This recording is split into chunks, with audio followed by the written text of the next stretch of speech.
Welcome to IGN Unfiltered, a new show hosted by me. I'm Ryan McCaffrey from IGN, and this is going to be a 1 hour, just get to know you. We're gonna dive in. We're talking today to Josh Holmes. You're the studio head on Halo 5 at 343, Josh.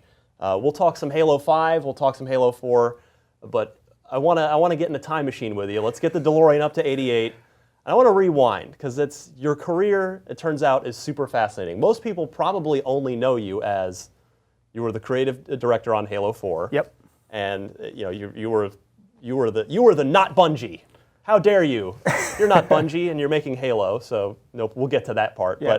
But you're born and raised in Vancouver, and in what was it, teenage-ish years, you went to LA to become an actor. So yes, So I was born in Vancouver, British Columbia, and I actually in high school I got into acting and started doing theater and directing theater for our school, as well as doing some plays. And I ended up going to some sort of theater fest, and an agent came up and talked to me and talked me into doing some auditions and For commercials or TV? I did commercials, some TV stuff locally in Vancouver, and then ended up flying down to LA to do a pilot for a show that never got made that was called, I don't know if it was Country Estates or something. I don't know. It was like a 90210 ripoff at that time, because this was in the early 90s. Well, tell me about your character. Who are you going to play in this? So the pilot got shot? No, we did a bunch of test footage for Yeah. it, but they never took it to a full pilot. So, Right. Yeah. But who were you going to play in that? I don't even remember his name. It was a lifetime ago? It was so long ago. Yeah, I mean, I did some Canadian TV and stuff, but yeah. Then probably the coolest audition that I went out for was for the Joel Schumacher Batman, because I'm like a huge for Robin. And I'm like seriously. And so for the longest time I had like this vendetta against Chris O'Donnell, but then the movie came out and the joke was on him because it was so terrible. Look at whose career is better now. I think it's yours. That's not fair. But Chris I mean, is, I'm sure, a very nice guy. Yeah, Chris, I'm sure, is great. But I know I'm a huge Batman fan, and so having the chance to go out and audition for that was like a dream. And that's awesome.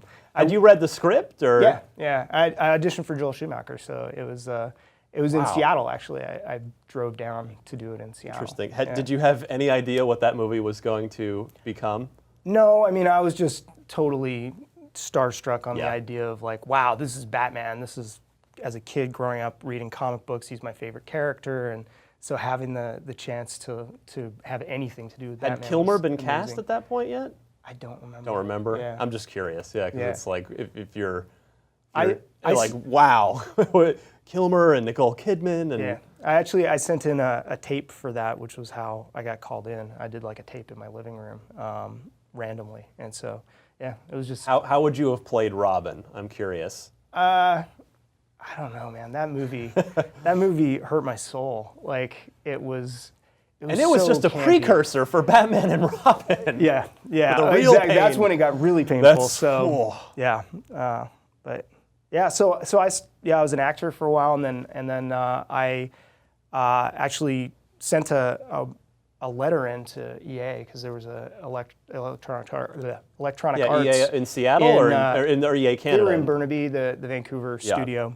Was it the massive campus back then? It wasn't yet. It was not yet the gigantic campus they have today. But I wrote a letter in and just said like, hey, I love games. I've played and designed games my whole life. I would do anything for a shot to design games, and I'll do anything. And they brought me in for an interview as a tester. And they ended up hiring me on for the summer, and then I tested a bunch of games for them. It was crazy long hours. We were doing like 120 hour weeks at that time. What were some of the games that you were on? These were all sports games that they were building at that time. So FIFA, NBA was up there at the time. There was a racing game on at that time, Need for Speed. So we were testing all of those games, and then. I started, kind of building designs and pitches and stuff, and trying to get the attention of producers at EA and convince them, to give me a shot. And that sort of started when the advice that someone gave me because I was like, oh, you know, I want to be a game designer, and they're like, well, what have you designed? And I'm like, well, I'm waiting for someone to give me a shot, and they're like, you can't wait, like go out and make it happen. Yeah. So and then I got a shot to start in production at EA, and production was kind of like at that time kind of a mixture of project management and creative. They didn't have kind of traditional designer roles at that time, and just started kind of working on games and working my way up from the trenches. Had you always thought? I mean, I'm going to assume you've been playing games for much of your life back into your childhood. Oh yeah, I mean, games were always, that was my escape in life. You know, like I would play them all day as a kid, and my dad, I remember, brought home Commodore 64 when I was a kid, which was like old school computer, and a bunch of games on discs, and I would just sit there and play games, and then kind of think about the types of games I would want to build, and started trying to code my own games, and I am not an accomplished coder at all, so it was very, very rudimentary, simple stuff. But did you sketch out like little design docs on ruled paper and stuff like that? Yeah, would be doing like board games and role-playing games on paper with friends, and you know, also drawing comic books and stuff, and writing stories. And like for me, it was just always any kind of creative outlet growing up was what I was kind of oriented towards. What was your favorite video game as a kid? As a kid, oh, man, I mean, so many. I think probably the game that I loved was Sid Meier's Pirates.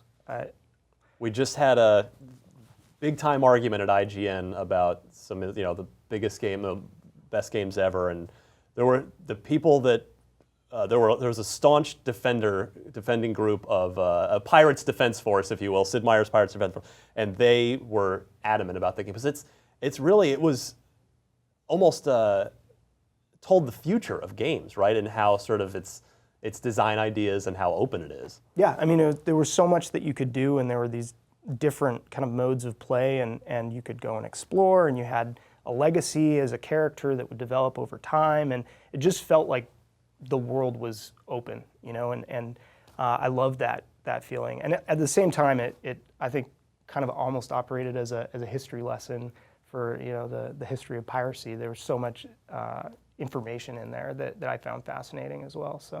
So you start as a test, and I think is that people today, they think, oh, I know how to design games, but you have the willingness to just to say, I'll do anything to get to it. Testing is usually, it's from developers I talk, that seems like one of the most common ways to get into design and get into the industry.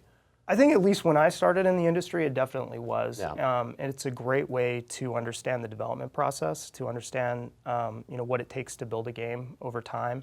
And I think by going through that systematic process of trying to break a game in any way you possibly can, right, it develops a lot of your understanding of how to build systems, you know, how to think about systems at a foundational level, and as you scale them up, be thinking in terms of all of the different ways that a user can interact with them.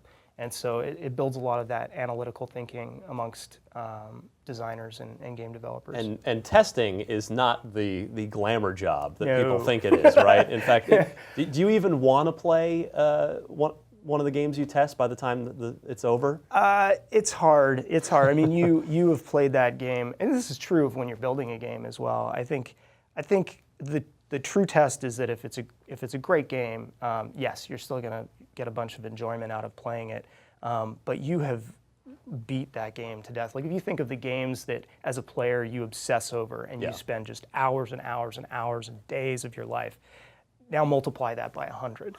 You know, it's you have seen everything that game has to offer and then some by the time you're done. When you close your eyes to sleep at night, would you see like parts of a level or parts of a game? Like was it that sort of ingrained in you by the end of the project? If you were sleeping. There was not a lot of sleep. There was a lot of coffee and late nights and junk food. But yeah, I mean, you would kind of go away, or I would go away, and I would think about like what are some of the things that I haven't tried yet. Like, oh, I wonder if this would work. What would happen if I did this and then this and then this, and could I get it to break that way? So yeah, I think it's you have to be obsessive about it. Are the designers and producers at that point, are they nice to you, or are they like menacing overlords of just fix it, kid? I think it depends on the development team. I think if a development team really understands the value of their test team, they're going to appreciate what they do. I mean, they're helping you make the game better, and you need the test team to really partner closely with the development team so they understand the game that you're trying to build and how you want it to work, and then they understand how you've gone about building it so they can start to deconstruct it in their mind and sort of identify things that you might not have thought of. So I met you back when you were at Propaganda Games doing the Turok reboot, which we'll get to. But it turns out you were also one of the creators of the Def Jam fighting game series. Yeah.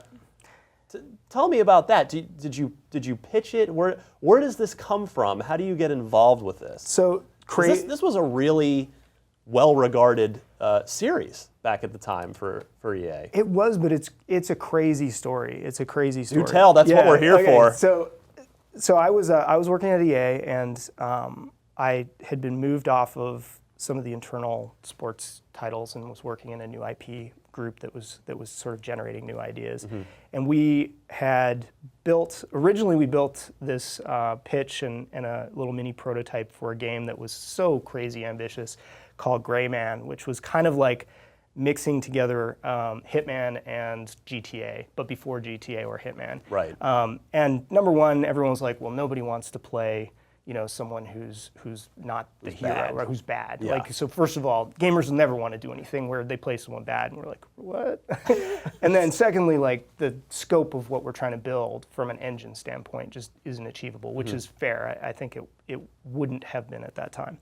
So from there, we got moved on to what became NBA Street, which was creating like an arcade basketball title. And an absolutely beloved series that was fantastic and was so successful that EA tried to replicate it. There was a very brief NFL Street. NFL Street, there was FIFA Street. They kind of took that initial idea that we came up with and tried to bring it across multiple franchises.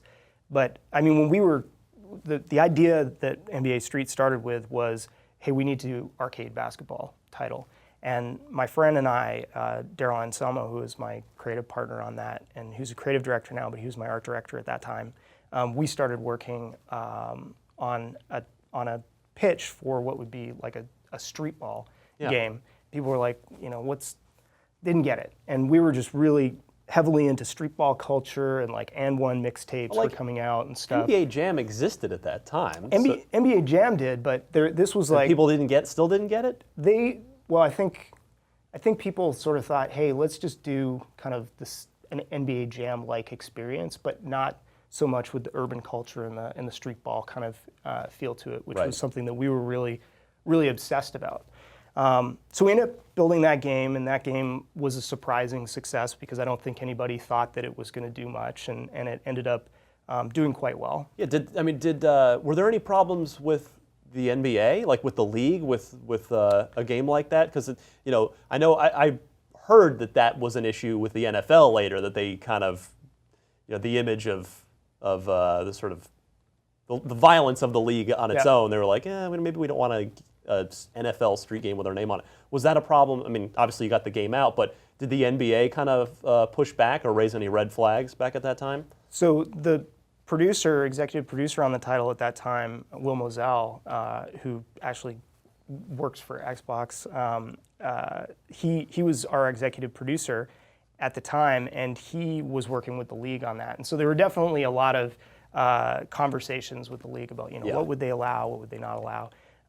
But it came together, and it was a totally different experience, and it did some things where it changed the scoring system to a game to 21.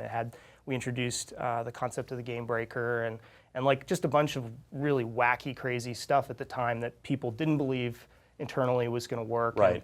But we pressed ahead and made it happen, and so we were really happy with the success of that. And then we started working on another new IP pitch.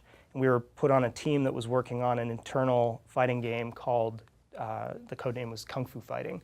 and it was like, originally it started out as kind of like a 70s inspired kind of classic kung fu, and then it became a little bit more contemporary. But Daryl and I were working on that, and then the EA had the WCW license, and they had secured a developer, like great, amazing wrestling game developer called Aki, based out of Japan, who's just renowned and beloved by wrestling game fans.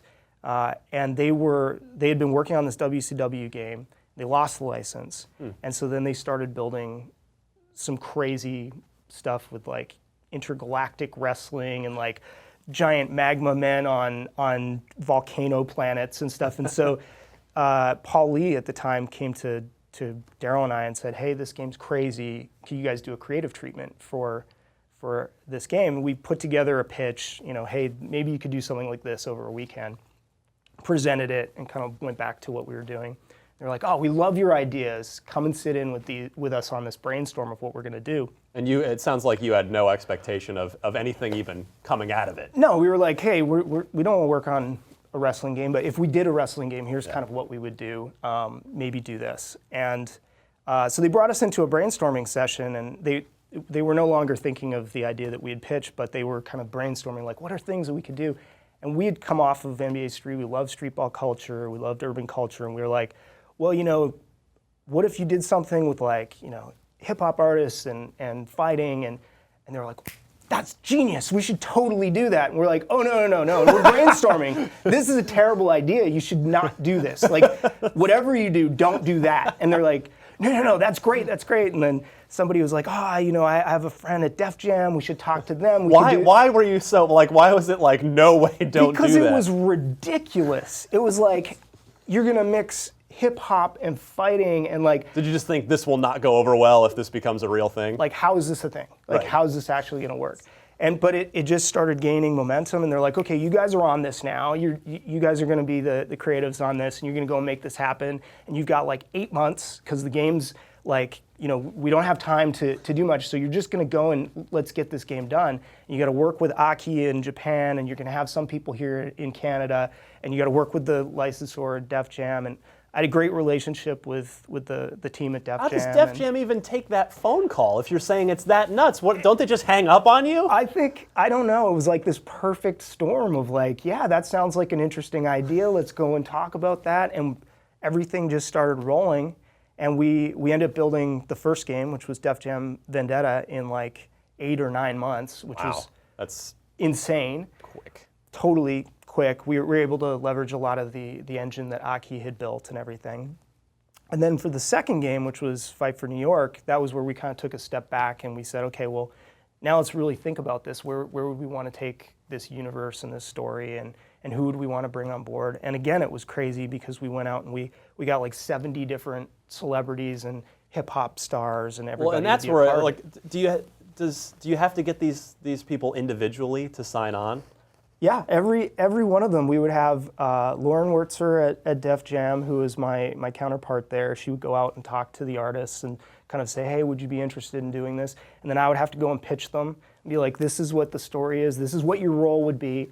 And I would write all of their dialogue and work with them on stuff. And do they look at you like you're insane? Or are they into it?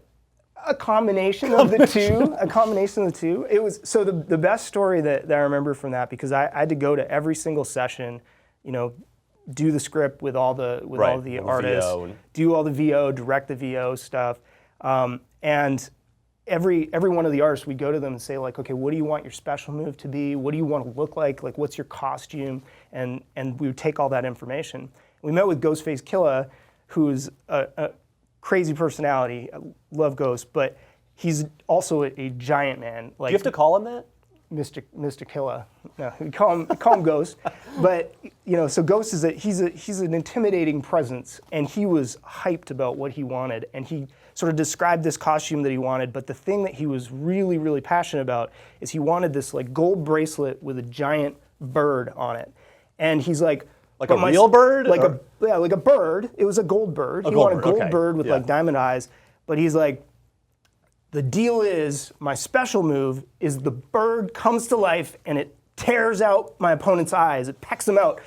And Lauren's just like, just say yes, just say yes. I'm like, we can't do that. Like that's not, it's not technically possible. No, just say yes. Just, okay, sure, Ghost, yeah, got it. The bird comes to life, got it.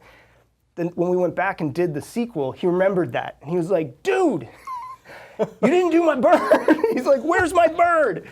He was so agitated. I'm like, he's gonna crush me right now because I didn't deliver the bird that I promised. At least he played the game. He did. Like, where's my bird? That's all I wanted was my bird. So which license ended up being trickier to work with, NBA or Def Jam? I wouldn't say either's tricky. Like I think the NBA definitely has more kind of regulations and hard kind of rules. how they're going to go about things. I think Def Jam was a great partnership because, you know, the artists were really excited to be a part of the game. The people that we were working with, Kevin Liles was amazing as he's the president of Def Jam, and we had a great relationship. And so I think the cool thing was that everybody kind of believed in what we were trying to build, as kind of inherently ridiculous and absurd as it was, but we were trying to build a world where this would kind of make sense, if that's even possible. A lot of inspiration from movies like The Warriors, you know, and like things that I grew up watching as a kid, kind of came into play for that world. So, you know, EA over the years kind of takes a lot of public flack for, you know, they don't take a lot of creative risks, or they annualize all their sports stuff. But meanwhile, they're greenlighting NBA Street, they're greenlighting Def Jam. How do they even greenlight that? And you know, how far up does it have to go before to get the green light? And how does that even happen? It's what? It's who?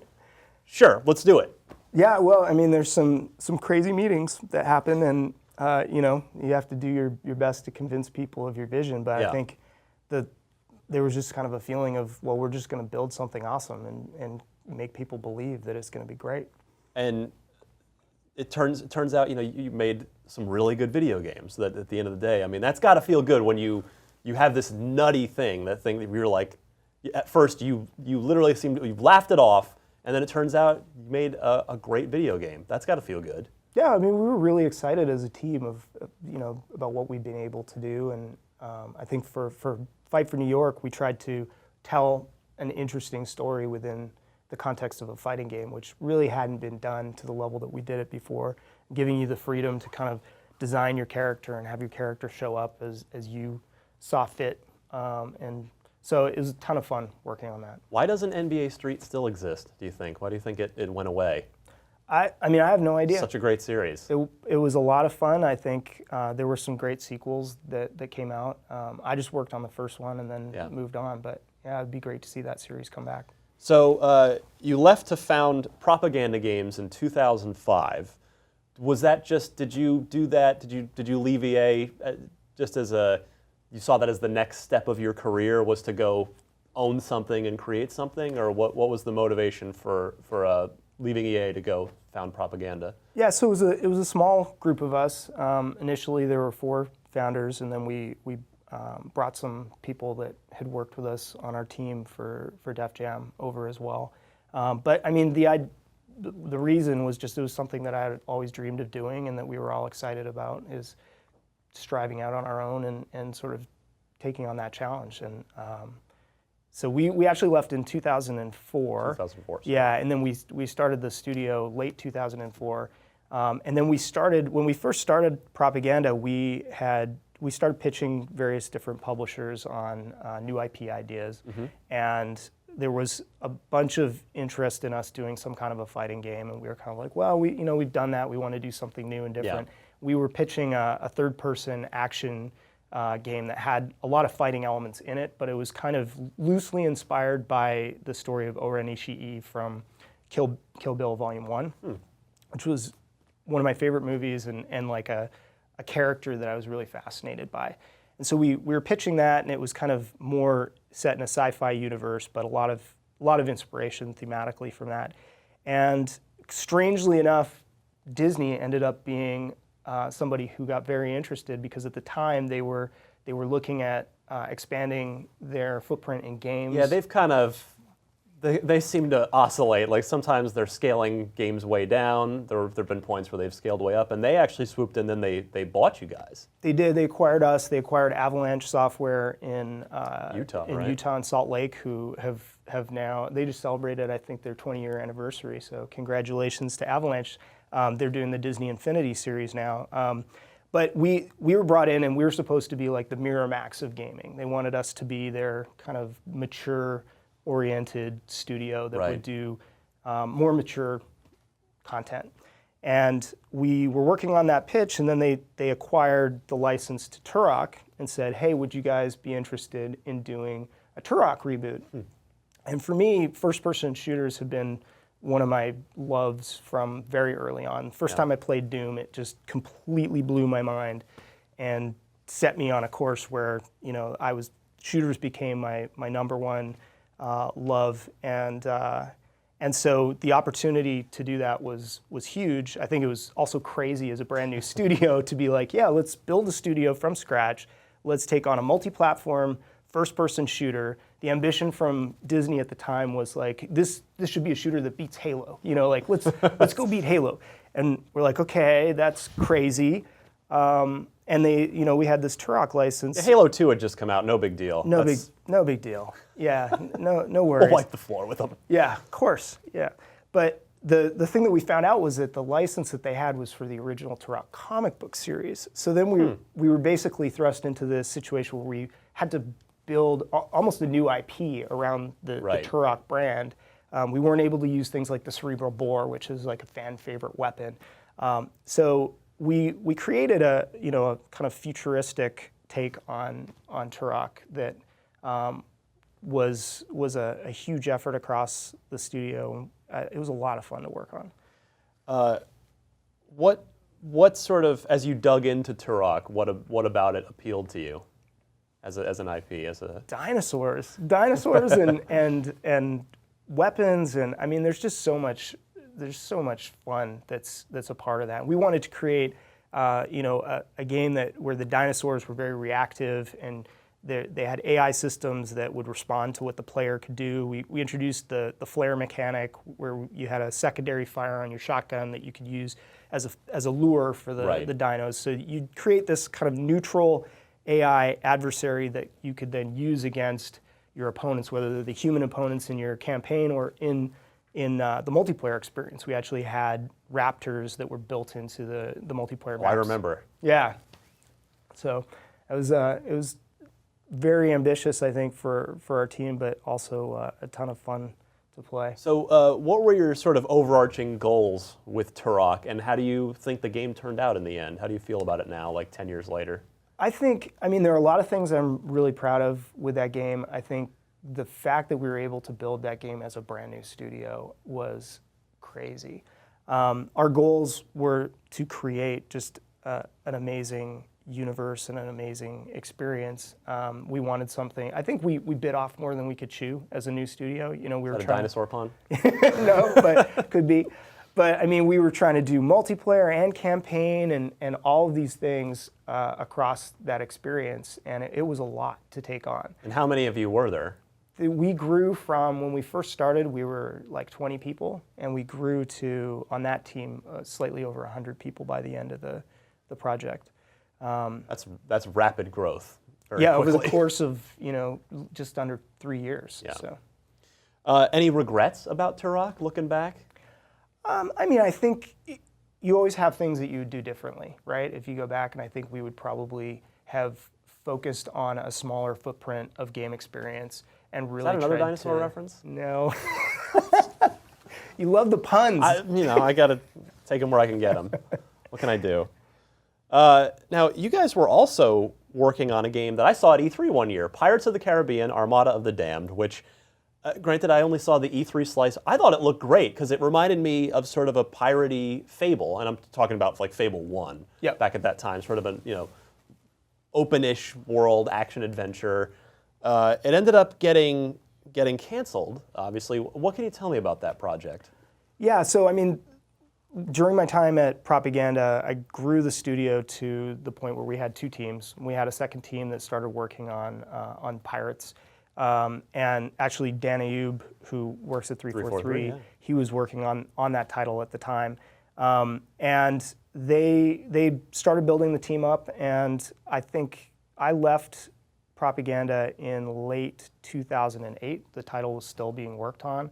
And then, yeah, at some point, Disney decided not to continue to make that game. But I thought the vision for the game was really, strong. It was very much about trying to give players a lot of choice in how they develop their character.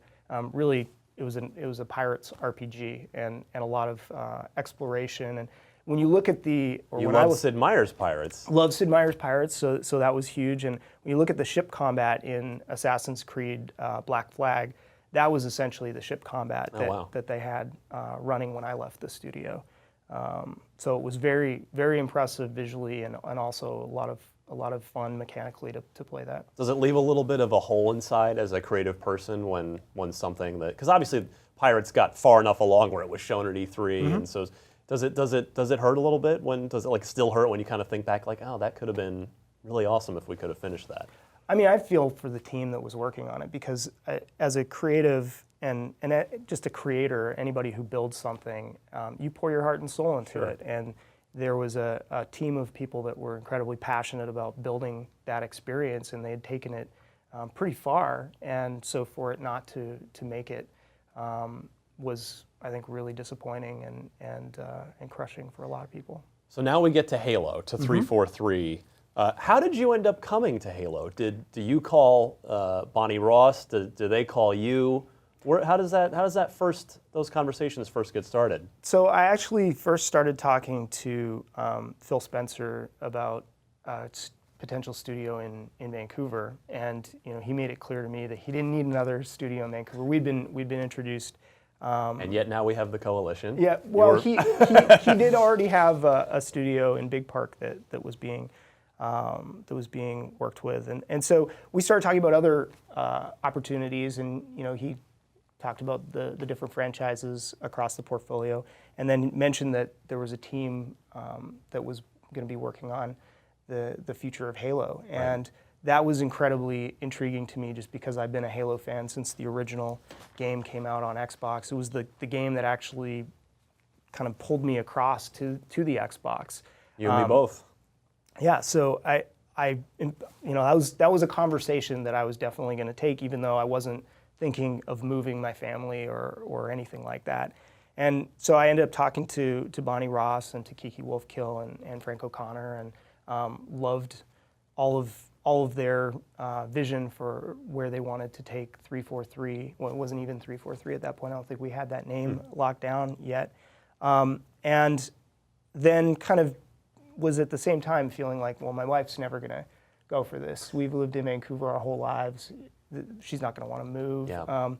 But when I spoke to her, she was open to it, and one thing led to another, and I moved down to Seattle after spending some time with my family. I moved down in March of 2009 and joined the team.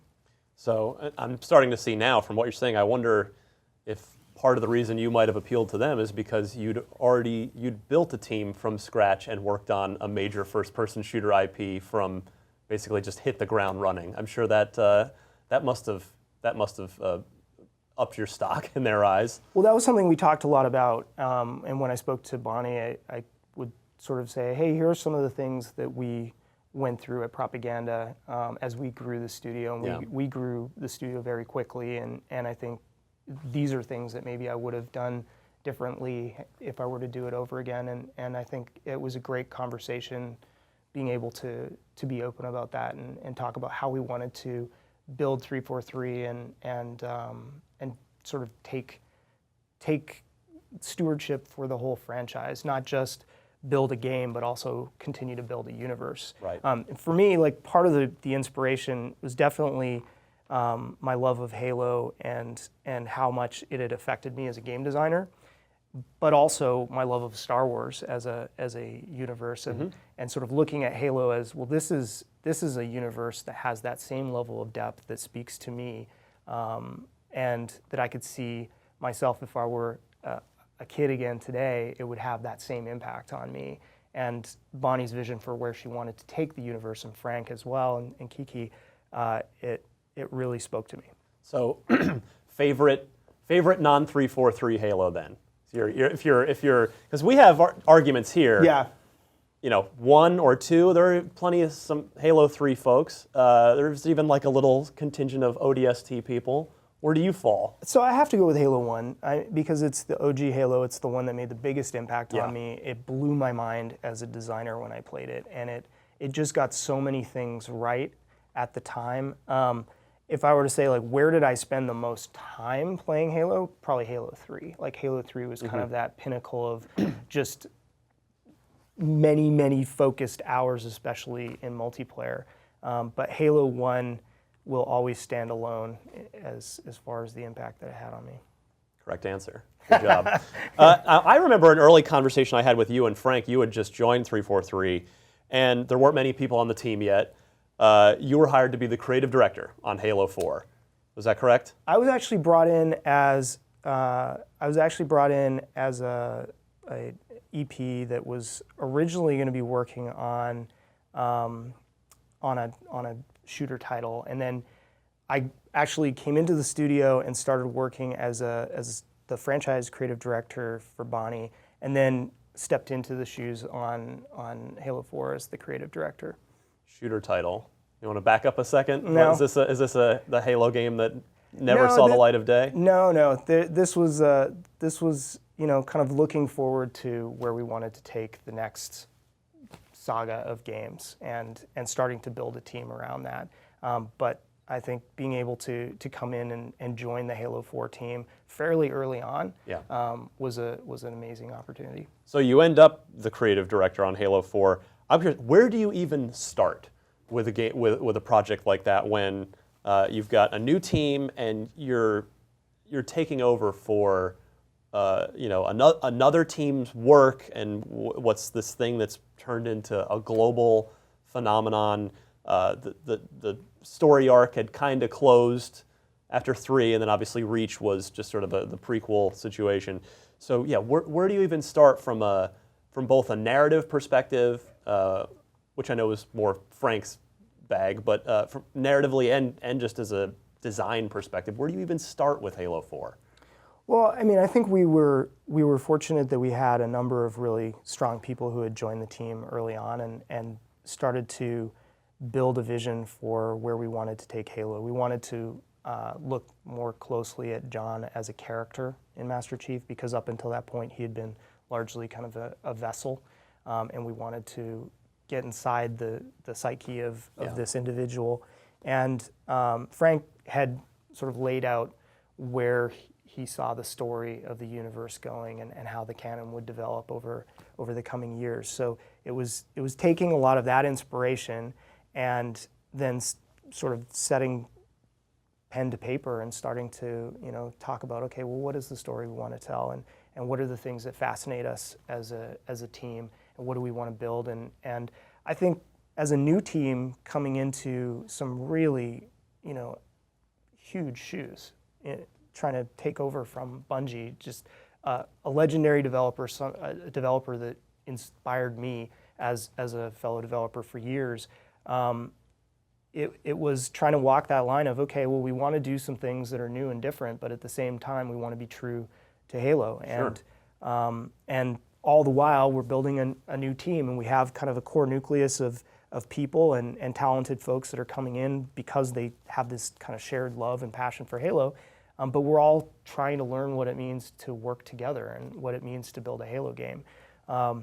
So it's definitely the hardest thing in 20 years of game development that I've ever done, and I've spoken to people that were there with me on Halo 4 who would say exactly the same thing. But as a team, we were just motivated to kind of do the impossible, which I think the challenge was pretty steep with Halo 4.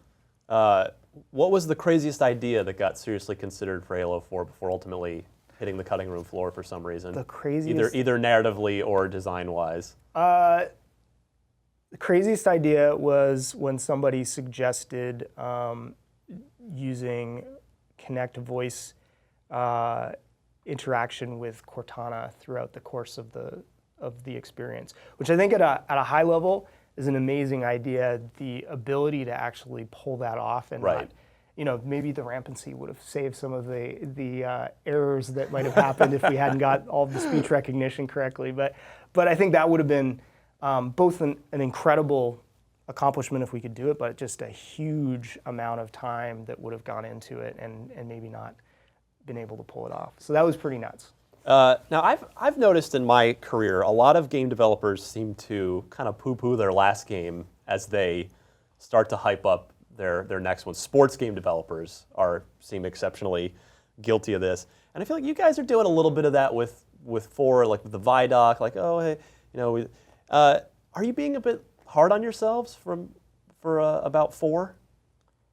I think it's the natural tendency of anybody to kind of look at the thing that they've created and nitpick it and think of like, okay, what are all the things that we would do differently or that you know, that didn't quite achieve our vision, and that's part of what motivates you to go and build the next thing, right? Is you want to get better, you want it to kind of do new things, and so there's definitely some of that. The team's incredibly proud of what we accomplished with 4, and it's been great to be able to speak to fans who, you know, the story that we told in the campaign had a real impact on them, and I feel really honored to have been able to work with the material that we work with, and then to be able to work alongside such a talented team of people, because we have an incredible team at 343 that like kind of inspires me every day.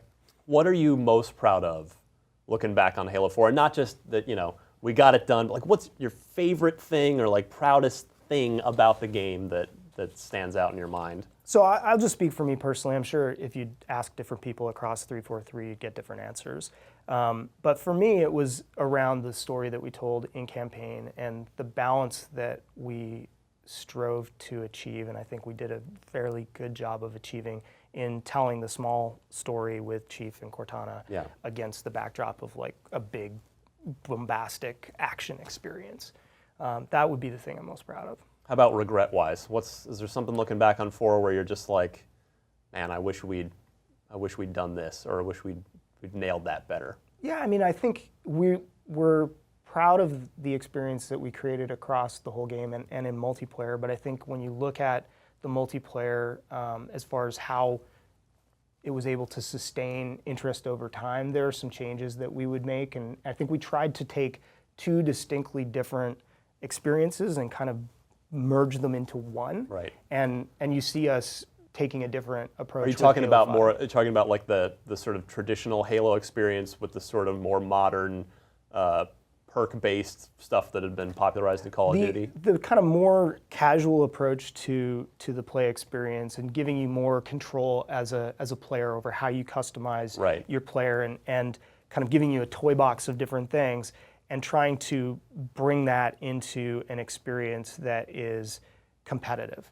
And the 2 I don't think were as kind of synergized as we had hoped. Mm-hmm. And so for 5, the focus has been on, okay, well, let's create one experience in Warzone that kind of brings together all of this fun and excitement and just chaos and craziness of Halo, and gives you all of these possibilities and all these ways to explore this toy box. And then let's create a competitive focused experience in Arena that maintains that kind of staple of even playing field, power weapon control, map control, and then allow people, depending on their mood, to move between these 2 experiences. Right. I gotta ask, how on earth did you? So Halo 4 came out in 2012. The system had been out for 7 years at that point. How did you guys get it to look that good? Halo 4 looked amazing. I heard that you guys were allowed to code to the metal, sort of bypassing the normal rules of Xbox game development. Where do those visuals from Halo 4 come from? So I don't know what code to the metal means. And so anybody who said that, I don't know what they meant. But it was the collective knowledge and experience of our development team that was able to squeeze every last bit out of the console based on what they'd learned over the years of developing for it, and then just an art team that I have so much respect for in terms of their caliber and what they're able to do with visuals. Some fantastic art direction, and then just to an individual, the talent level of the artists at 343 was really inspiring. And we have an incredible, starting even before anything gets built, an incredible concept team that was able to dream these amazing images that we were then able to bring to life. And our art director for Halo 5, Nicholas Sparth Bouvier, he was our concept art lead on 4, and really was one of the only people when I came to 343 that I was intimidated to meet. When I heard people were like, Sparth works here. I was like, Sparth.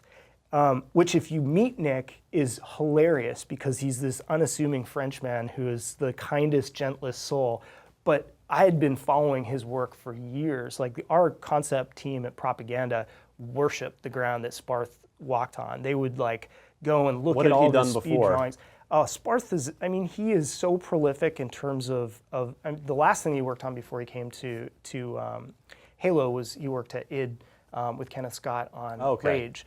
But he's so prolific in terms of his paintings and his style and the way that he has inspired concept artists around the world in the concept art community. He is just a pillar. And so when I heard he was at 343, I ended up sitting nearby him and didn't even know I was sitting by him because he's so quiet. But it was amazing to be able to meet him, and now to be able to work with him day to day is great. So you mentioned earlier, looking back, the sort of trying to reconcile the casual and the competitive experience with Halo 4 multiplayer. Apparently the multiplayer population really fell off right coincidentally at the time Black Ops 2 came out, and when you see a lot of you don't get the legs you were hoping for maybe necessarily. Does that just really hurt when people aren't sticking around as long as you hope they might? You want people to be playing and loving and enjoying your game, and I think for Halo 4 we still had a very strong, vibrant population to this day. We have people that are continuing to play, and both in the original and in the Master Chief Collection. But certainly, we would love to have been the thing that everybody was playing all the time, and I think for 5 we've really focused on, we gotta step up our game and make multiplayer a huge priority for the studio. With 4, we were building the studio, and so we ended up partnering with Certain Affinity, who is an amazing Max group Hoberman. of folks. Max Hoberman, he's original, fantastic. the lead designer on Halo 2 multiplayer. Yep. And they did a great job working with us on 4, but it was hard as 2 teams separated, by states. Yeah. Where we would be building gameplay, and then they would be having to react to changes that we were making. So for 5, we said, we're going to double down on multiplayer. We're going to build multiplayer in-house. We're going to really scale the team so that we can deliver these 2 experiences that speak to different play styles, and really put all of the investment that we need to put into building these. And we're going to make esports and competition and competitive like a primary pillar of the multiplayer experience, because that's kind of Halo's legacy. So that has been a big change for us and a big learning, I think. Do you think that this more arena even starts direction of 5, do you think it sort of came as a reaction to 4's multiplayer, or do you think you guys were kind of headed that way anyway? No, we were actually talking in the 4 timeframe of even crazy things like, what if we created a completely separate experience that was just all core competitive?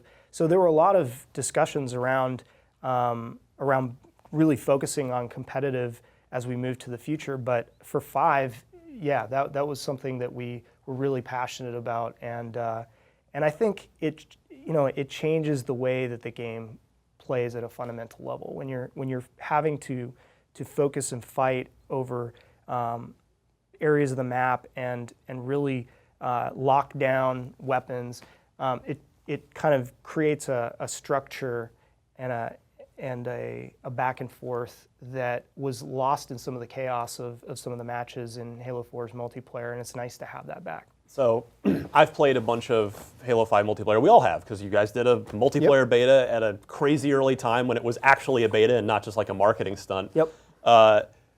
Was there a moment in development during 5 with multiplayer where was there like an aha moment where you just went, we're onto something here? Oh, there are several. I mean, as you go through development of a game, you have these like little epiphany moments where things come together into an experience, and everybody kind of sees what it is that you're building together. And what we do along the course of development is we do things, we call them vertical slices, but they're just kind of trying to bring together all of the aspects of an experience so that you can stand it up and really kind of play it and feel it. And we did an arena multiplayer vertical slice very early on, and had one of the first maps that we took to completion, which is a map that we've actually at this point gone away from. It's not a shipping map, but it kind of showed us how these new abilities that we had been prototyping and building could be used in an arena style experience, and how much fun it could be. We held a tournament across the studio. Everybody got really competitive, and had a ton of fun. On the flip side, for Warzone, one of the first prototypes that we did for that was the team put a couple of Promethean Knights into a capture the flag match and had them networked and working with the AI, simulating, and just seeing what it was like to have this neutral force pushing against you as you're trying to achieve your objective. That was kind of the first real proof point of that. And again, it was like lights just kind of went on as you played it. Yeah, and it seems like some of those are set to legendary difficulty. Either that or my skills have just eroded way more than I want to admit. The AI bosses are super challenging, and the AI bosses are something that kind of came in a little bit later into the development of that mode. The Warzone team has been very focused on iteration and discovery through the course of pre-production and then early in production, and the mode is so different from anything that has existed in Halo before, so it required a lot of that. It required the time to develop, but couldn't be happier with the way it's come together. And watching people play it for the first time at E3 was a great experience for all of us. So I know that you guys, your team, you run the Halo 5 team.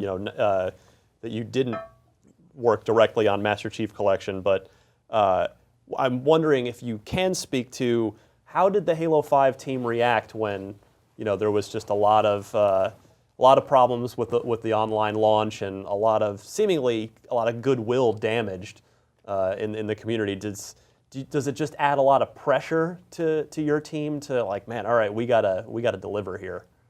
I mean, I think it definitely, when the Master Chief Collection came out, there are a lot of things that we took as learnings from that, as far as how things operate differently within a test environment versus going out into retail environment across large-scale populations, across multiple geographic regions. We were already on pace to deliver a beta as part of our development process, so we took a ton of learning out of the beta, and that was really helpful to us. But for us, it's important that we stand up on day one and deliver a fantastic experience, an experience that is really stable and one that all fans can enjoy across the globe. And yeah, definitely there's pressure there, but I think the pressure would be there no matter what, because that's kind of the focus of the team. The team wants to build the best multiplayer experience. Sure. Now, Black Ops 3, which is now turned into the biggest of the Call of Duty sub-brands, is out shortly after you, as well as then Star Wars Battlefront's going to be a big deal too. Do you worry about that stuff at all, or do you just have to tune that out? I don't think as a developer you can really focus on any of your competition or worry about that. I think for gamers and for myself, like, I'm looking forward to, this is a killer holiday. Oh, There's yeah. so many. Rainbow Six after that. Yep, Tomb Raider. There's so many great games that are coming out across multiple genres, and the shooter genre is going to be fantastic. But yeah, as developers, you have a vision that you're building. You kind of want to stick to that vision and not be reactive to other games, and just have the trust and the confidence that if you can deliver on that vision, that people are going to love it. How is development on, now that you've got your team has a game under their belt, how has development on 5 gone in comparison to how it went on Halo 4? Tremendous improvement in terms of knowing what it means to build a game together. So you have a level of confidence and understanding between team members of what it takes, and a lot of trust in one another. I think at the same time, I'm losing my voice. Sorry, I'm drying you out. I'm keeping you. It's okay. We're almost done, I promise. I think at the same time, it's also a challenge when you move to a new platform, a challenge and an opportunity. You kind of look at it as like, okay, what does this unlock for us? What are the different things that we can do now that weren't possible before? But yeah, having shipped a game together, it's kind of like having gone to war as a unit. You're kind of hardened by that process, and the team, I think, has learned a lot through the process of shipping Halo 4. A lot of people are upset. People don't like change. They like what they're used to. So split screen has been a bit of a sticking point for people. There's always going to be that group that they're in their dorm or whatever it is. You guys made the decision to cut it, and obviously you make that decision based on a number of reasons. Do you have statistics available to you as a developer that can show, at least with the online connected consoles, how many people are actually using that feature, and how do you make that decision? Because obviously it's not an easy one, and if in a perfect world, unlimited resources, it would all be there. But how do you land a decision like that? Well, I mean, game development is always a series of really tough decisions and trade-offs, because you're kind of limited in terms of the time you have and the resources you have, and what it is that you want to focus on. For us, our focus was really on trying to deliver Halo at this massive scale and high fidelity, and deliver 60 frames per second as a kind of stake in the ground across the entire experience.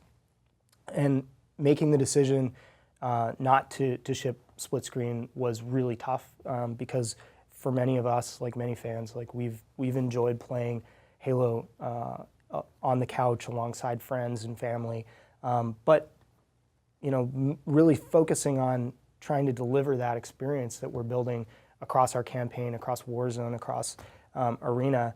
That was where we ultimately decided to spend our time and resources, and make sure that experience is the pinnacle of what it could be. If everything breaks right with Halo 5, what does it all look like in your mind? Oh, I mean, I think we're delivering a campaign that is a much larger campaign and a much different campaign to Halo 4. And I think we're taking a very unique and different approach in terms of the shifting perspective between two teams and an ensemble cast. And so I think on the campaign side, if people are intrigued by and love the experience and the story that we're telling, and have the desire to go back and play it online cooperatively with friends and take advantage of that commitment that we've made to online co-op.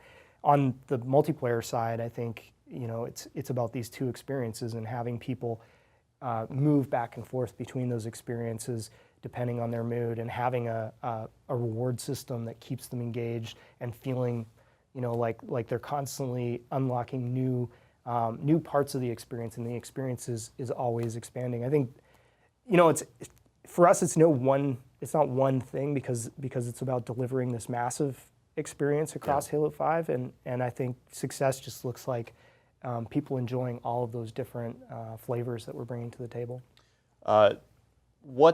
What's your favorite multiplayer map? Game's about to come out. It's as of when this is airing, it's just we're on the eve of the game's release here. What's Josh Holmes' favorite map? What's the map that we should be looking out for? So I love the rig. I really love the rig, which is a new map for Halo 5. It is a map that we've used throughout development from fairly early on to test a lot of the new abilities, and has been inspirational in helping influence a lot of the other map designs throughout the game. but I think it plays incredibly well across a number of different modes, and it's got a lot of verticality. It's got a lot of different routes that you can explore and utilize as a player. It plays well at varying different skill levels. So that is probably my favorite map at this point in Halo 5. All right. You talked earlier, last question, you talked earlier about coming in to the taking on the Halo franchise, wanting to give more personality, tell more about Master Chief. So I'll ask you, is the Chief's helmet ever coming off? Should it ever come off? Did you not finish Halo 4 on Legendary? I mean, Ryan? you know what I'm. Yes, we got eyes. You got eyes. We got pale. What more do you want? You saw the eyes, the window to his soul. I think. Don't Neo dodge Matrix dodge the question no, on me here. I mean, who knows? Who knows what's going to happen in the future? I think Chief is a really unique character because, as much as you want to explore him as a man and kind of transform him as a character in important ways, he'll always remain that kind of rock, that stoic foundation to the franchise, and he'll always have an element of being the vessel that people pour themselves into, and I don't think we want to change that. And so, it was one of the things we talked about, and Tim Longo, our creative director on Halo 5, we had long conversations around, should Chief and Blue Team, have their helmets off, or not. And I think, that's one of the differences when you see the two teams. Osiris is a more humanized team, right. And you get to know the characters in a more kind of visible human manner. Whereas I think there's something strong and powerful about Chief and the Spartan 2s kind of being these icons, that are kind of elevated in a way. You're not going to let him die on me at any 343 video game, are you? You have to play the game. Well, the game is out October 27th, or maybe out now by the time you're hearing this interview, depending when you watch it. Josh Holmes, thank you so much. I'm sorry I've broken your voice over the course of this hour plus, but it's been fascinating to talk to you. You've had a hell of a career, and that career is only continuing with a bright future ahead with Halo. I'm looking forward to getting my hands on final Halo 5, as are no doubt everybody watching this. So thank you, Josh. And for more on all things Halo, you're already in the right place right here at IGN.